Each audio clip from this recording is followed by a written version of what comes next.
எல்லாருக்கும் வணக்கம். நான் விஜய் கிருத்திக்.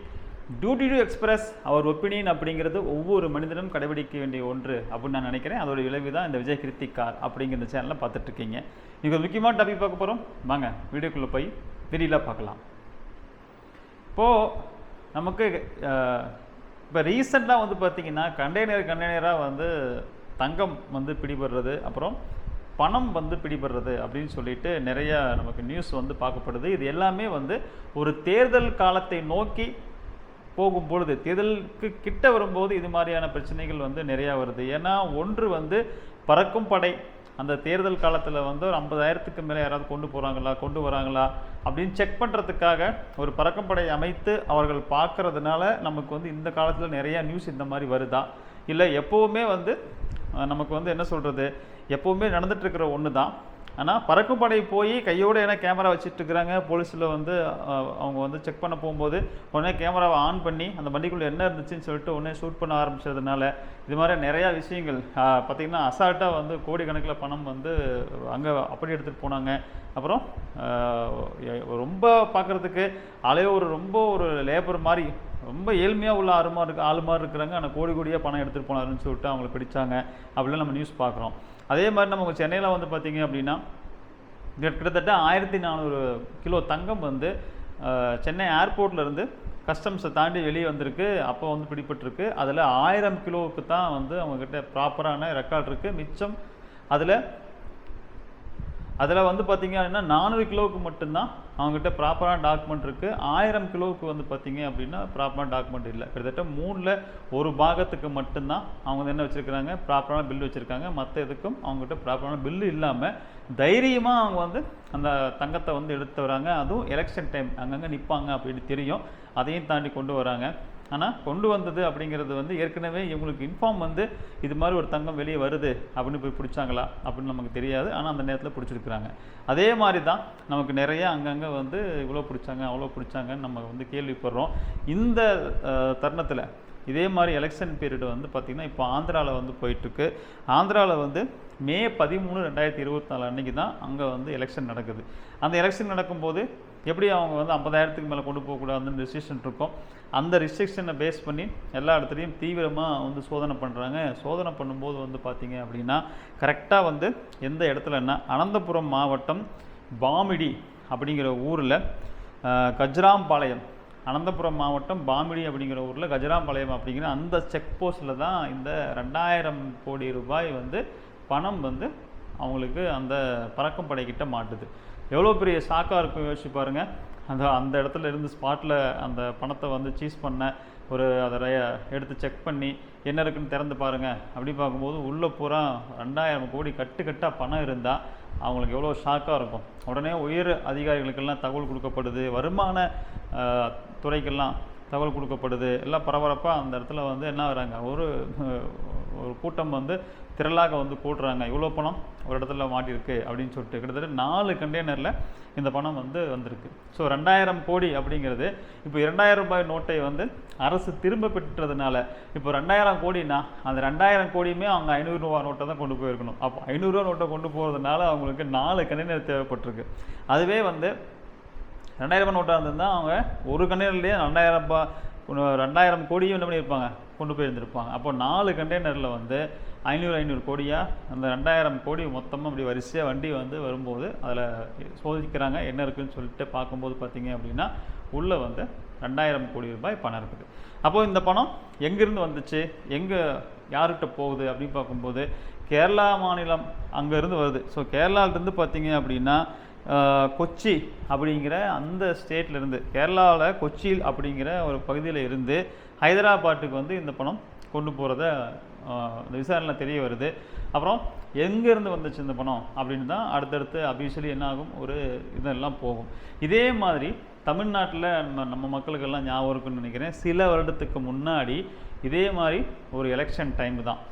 அது ஒரு எலெக்ஷன் டைம். இப்போ நடக்கிறது வந்து சென்ட்ரல் கவர்மெண்ட் எலெக்ஷன். அப்போ ஸ்டேட்டுக்காக நடக்கிற எலெக்ஷன் வந்து பார்த்திங்கன்னா நடந்துகிட்டு இருந்தப்போ எலெக்ஷன் கிட்ட நியர் பக்கத்தில் போகும்போது ஒரு 2 கண்டெய்னரோ 3 கண்டெய்னரோ வந்து ஃபுல்லாக என்ன பண்ணாங்க, எவ்வளோ கண்டெய்னர் எனக்கு நினப்பில்லை, ஒரு கண்டெய்னர் 2 3 நினப்பில்லை. ஆனால் கண்டெய்னரில் வந்து பெரிய பணம் வந்து பிடிபட்டது. ஏன்னா அப்போ வந்து 1000 ரூபாய் நோட்டு புழக்கத்தில் இருந்துச்சு. அதுக்கப்புறம் தான் நமக்கு மானிட்டேஷன் வந்துச்சு, டிமானிட்டேஷன் வந்துச்சு. அதுக்கப்புறம் தான் வந்து என்னாச்சு, 2000 ரூபாய் நோட்டுங்கிறது வந்து பரவலாக வந்துச்சு. அப்போது 1000 ரூபா நோட்டு தான் நமக்கு வந்து புழக்கத்தில் இருந்துச்சு. அப்போ 1000 ரூபாய் நோட்டு கட்டாக ஒரு பெரிய அளவில் ஒரு தொகை வந்து கண்டெய்னரில் மாட்டுச்சு அப்படின்னு சொல்லிட்டு நம்ம நியூஸ் எல்லாம் பார்த்தோம்.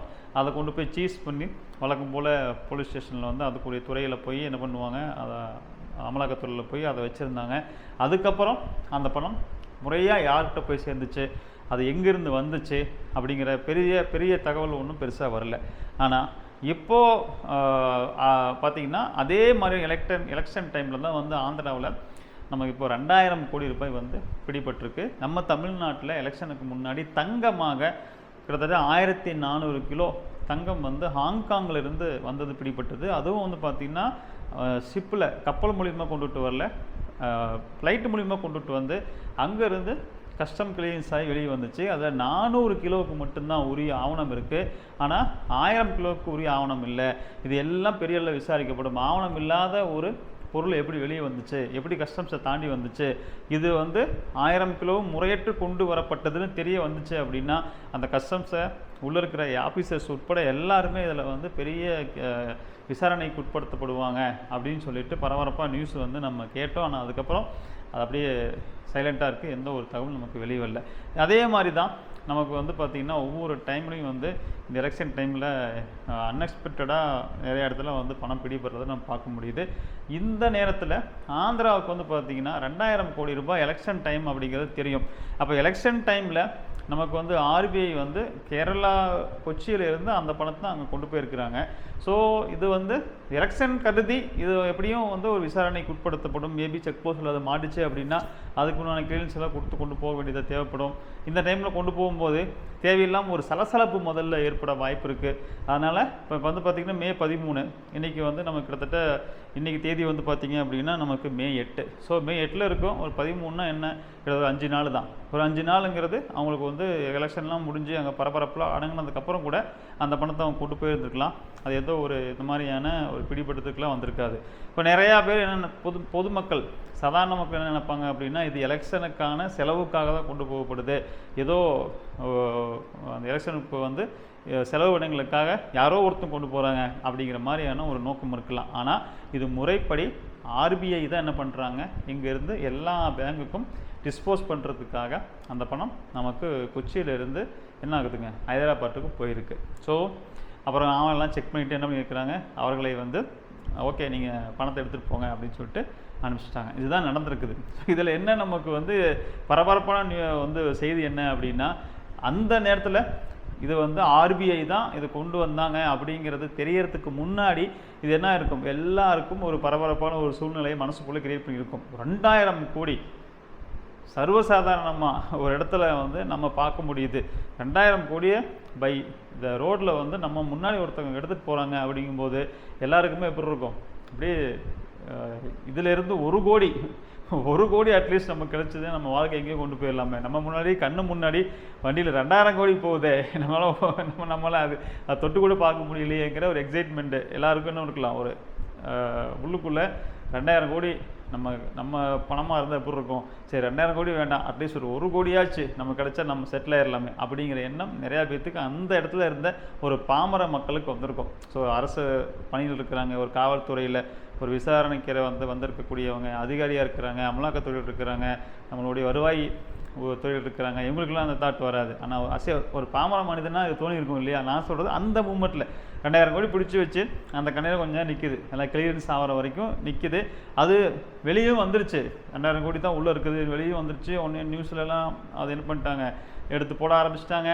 அடுத்து பரபரப்பாக போகுது. அந்த தருணம், அதை வந்து கிராஸ் பண்ணி வந்த தருணம் அங்கே இருக்கிற மக்களுக்கு, ஒரு சாதாரண மக்களுக்கு கண்டிப்பாக அது எக்ஸைட்மெண்ட்டாக தான் இருந்திருக்கும் இல்லையா. ஸோ நம்ம வந்து சர்வசாதாரணமாக இன்றைக்கி எதை பேசினாலும் நம்ம வந்து 1000 கோடி அப்படிங்கிறது சர்வசாதாரணமாக எல்லோரும் பேசுறதை கேட்க முடியுது. இன்றைக்கி அது அந்தளவுக்கு வந்து நமக்கு மக்கள்கிட்ட நிறையா செய்தி வரதுனாலே என்னவோ தெரியல. கோடிகளுக்கு இன்றைக்கி வந்து பெரிய அளவில் வேல்யூ இல்லாத மாதிரி 2000 கோடி 100 கோடி அப்படிங்கிறத நம்ம கேள்விப்படுறோம் இல்லையா. ஸோ இது மாதிரி நமக்கு வந்து என்ன அடுத்தடுத்த ஸ்டேட்டில் எலெக்ஷன் நோக்கி போகும்போது என்ன வரப்போகுது, என்ன நடக்க போகுது அப்படின்னு நமக்கு தெரியல.